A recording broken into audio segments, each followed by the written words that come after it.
ओम श्री गुरुवे नमः। ओम शांति शांति शांति। प्रणाम भगवान। भगवान योग वासिष्ठ महारामायण से निर्वाण प्रकरण उत्तरार्ध और सर्ग नंबर 8 से 10 लेते हैं भगवान, जिसमें शीर्षक है संसार वृक्ष के उच्छेद के उपाय, प्रतीयमान जगत की असत्ता, ब्रह्म में ही जगत की प्रतीति तथा सर्वत्र ब्रह्म की सत्ता का प्रतिपादन। सत्संग लेते हैं भगवान।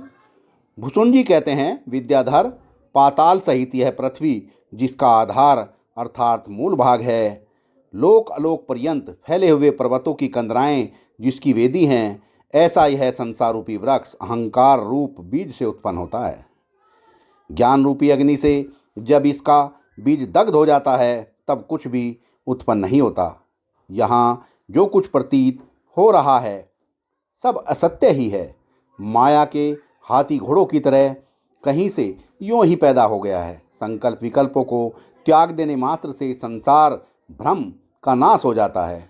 शुद्धात्मन, तुम पहले पतन के हेतुभूत अविवेक पद में स्थित थे, किंतु अब उससे भिन्न उस पुण्यमयी दूसरी विवेक पदवी को प्राप्त हो गए हो, जो तीनों लोकों को पवित्र करने वाली है। अतः मेरा अनुमान है कि इस मन के द्वारा अब फिर तुम नीचे नहीं गिरोगे। इसलिए तुम मन और वाणी की चेष्टा से रहित निर्मल सच्चिदानंद परमात्म पद का आश्रय लेकर संपूर्ण दृश्य समूह को त्याग दो।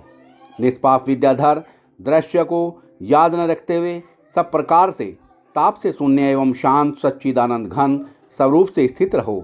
अहंकार की सत्ता नहीं है, इस भावना से अहंकार रहित होकर यदि तुम्हारा चेतन स्वरूप चिन्मय परमात्मा में पूर्ण रूप से मिलकर एक हो जाए तो दूसरी कोई प्रकाशित वस्तु है ही नहीं।